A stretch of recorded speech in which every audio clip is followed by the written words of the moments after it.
Head south, that's ahead of us through Chippewa Square. Perk yourself up with something from the Gallery Espresso. Then go to Adam Trinity's world-famous chocolate shop. Throw balls to chocolates for yourself and me here in Street level, this section is a fence of presidents and poets. The famous men of arts and letters there, medallions, Abraham Lincoln there, George Washington, a bunch of other fellows like that. And then to our left in the center of Chippewa Square is our man of the hour. Let's give it up for Captain Morgan.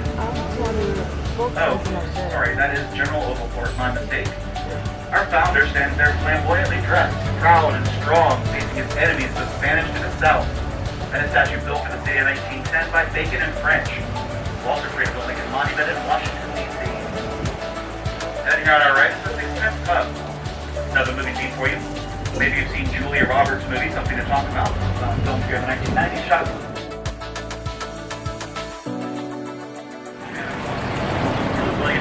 Revolutionary statue, riddled with bullets, raising his flag, and using his final breath to rally the guard of good and evil.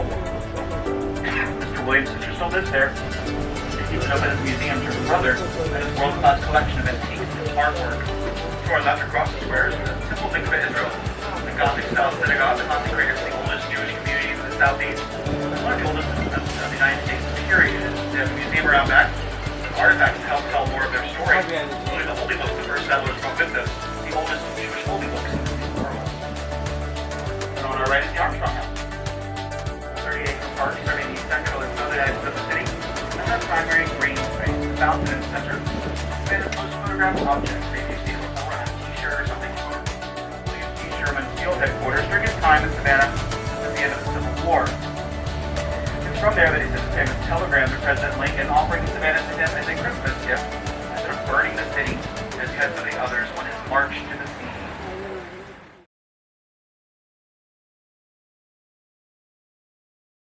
History of the Richardson Owens-Thomas House. In November 1816, work began on the new home of banker, shipping merchant, and slave trader Richard Richardson and his wife, Frances.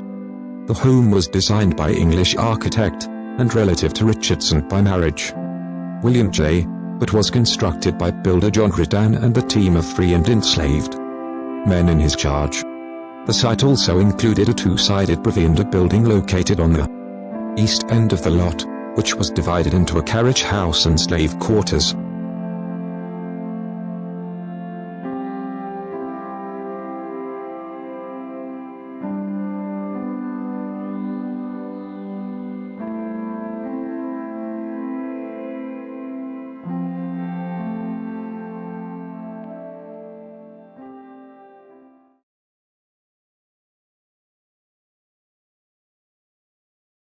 Slave quarters. The north half of the building contains the original slave quarters for the site.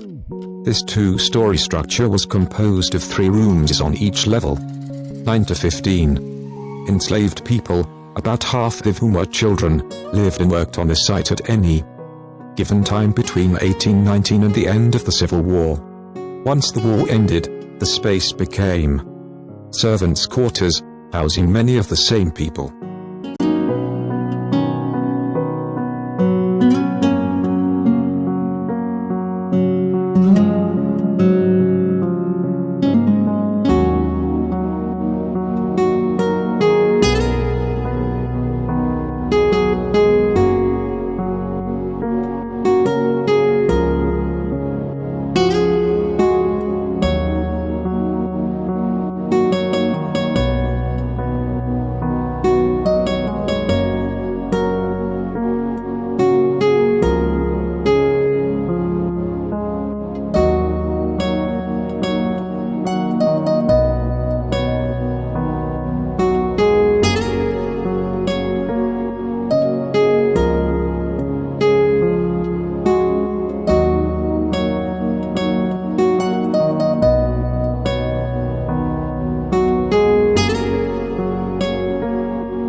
It's really cute.